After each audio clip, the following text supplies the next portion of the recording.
I'm not sure what to make of this. Friday, the Bureau of Labor Statistics released a whopper of a jobs report showing 353,000 new jobs created in January against estimates of 180,000. Hey, I'm Eric Osnes with ericismybanker.com with my weekly update on mortgage rates. Listen in to find out how that impacts you and your mortgage rate. So last January, 353,000 new jobs. The estimates were 180,000. Additionally, the Bureau of Labor Statistics, BLS, where I say the L is silent, revised their November-December numbers higher by 126,000 jobs. Earlier in the week, though, ADP, which is a competing and I believe a more reliable indicator, showed only 107,000 jobs created.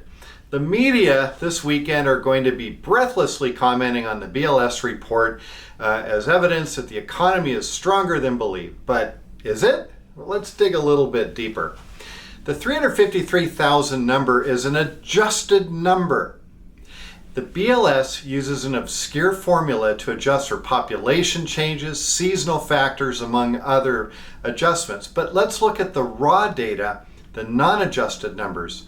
In the non-adjusted numbers, jobs were down, wait for it, 2,635,000. That's a pretty aggressive adjusting. The BLS also released their household survey, which includes 20,000 phone calls. The household survey showed job losses of 31,000 jobs in January. The household survey also showed average hourly earnings rising by 0.6% to 4.5% year over year. But earnings rose for the wrong reasons. It was because the average weekly hours worked fell. This is just math. If you divide the same salary by fewer hours, you get higher wages reported. In truth, average weekly earnings, those are wages taken home, were flat at up about 3% for the year. Also, let's look at the unemployment rate. That's part of the household survey. It came in unchanged at 3.7%. That's the U3 unemployment number, which is comprised of people actively looking for work. But if you look at U7, which includes people that over the past 12 months have been looking for work but have not found a job, that one increased to 7.2%, up from 7.1%. And finally, let's look at the jobs breakdown from the household survey.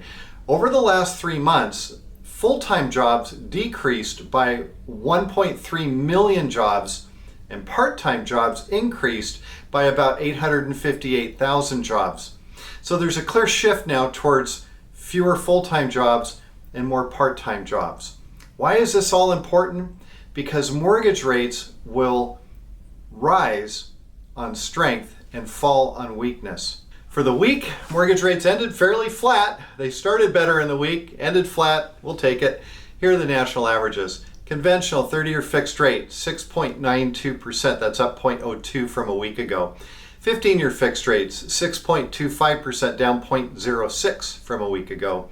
30-year fixed rate, FHA and VA loans, 6.18%. That's down 0.02% from a week ago. And 30-year fixed rate jumbo, 7.28%, up 0.02% from a week ago. Moving on, home equity sharing agreements. Let's talk about those. Short-term gain with a little bit of, or a lot of long-term pain. Social media has been pushing offers to get quick cash with no monthly payments using the equity in your home. Sounds compelling, but at what price? Full disclosure, this is not a program that is offered by myself or my company, so I'm just talking this through. Home equity agreements, or HEAs, give you a lump sum of cash in exchange for a share of the equity in your home. There's no interest rate charged. Instead, you agree to pay a share of your equity upon termination of the contract or the sale of your home, plus some hefty upfront fees. Most home equity sharing agreements have a term of 10 years. You have to pay back the funds received by then, or you would be required to sell your home. I ran a scenario with one HEA company. I assumed the home was worth $850,000 and had a $300,000 existing mortgage balance. That would not be paid off. You just still keep making the payments on that. The home equity agreement offered a lump sum of up to $206,000 in exchange for 50% of the equity in the home at the time of settlement. 50%. Let's look at some other less expensive options if you need equity in your home. One, and probably the most common, is a home equity line of credit, a HELOC. With a HELOC, you can borrow up to a combined total of 85 to 90% of the value of your home.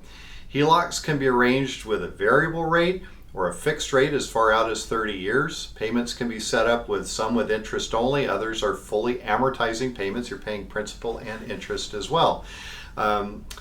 Monthly payments are required, so you have to have decent credit to qualify. Another option is a cash out refinance, probably the most common method. With a cash out refinance, you're paying off any existing mortgage. You can borrow up to usually 80% of the value of your home.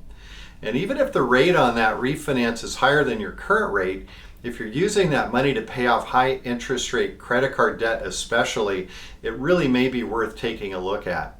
A third option, if you are 62 years of age or older, a reverse mortgage lets you withdraw equity in your home. It can either be as a lump sum or using a line of credit or some sort of combination of that, and there are no monthly payments required.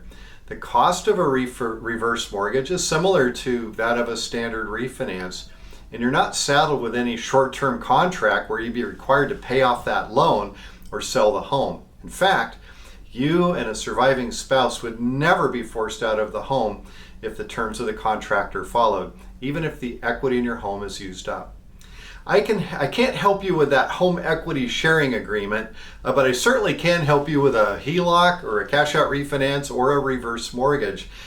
So for information on these and more options, or to help analyze your individual story problem, just reach out. You can call me 206-915-3742. You can email me eric@ericismybanker.com. Look for me on social media. Just look for Eric is my banker and you'll find me. And be sure to subscribe to my YouTube channel so you get my weekly updates plus a lot of other cool stuff as well. That's what I've got for this week. I hope you have a great weekend. Talk to you next week.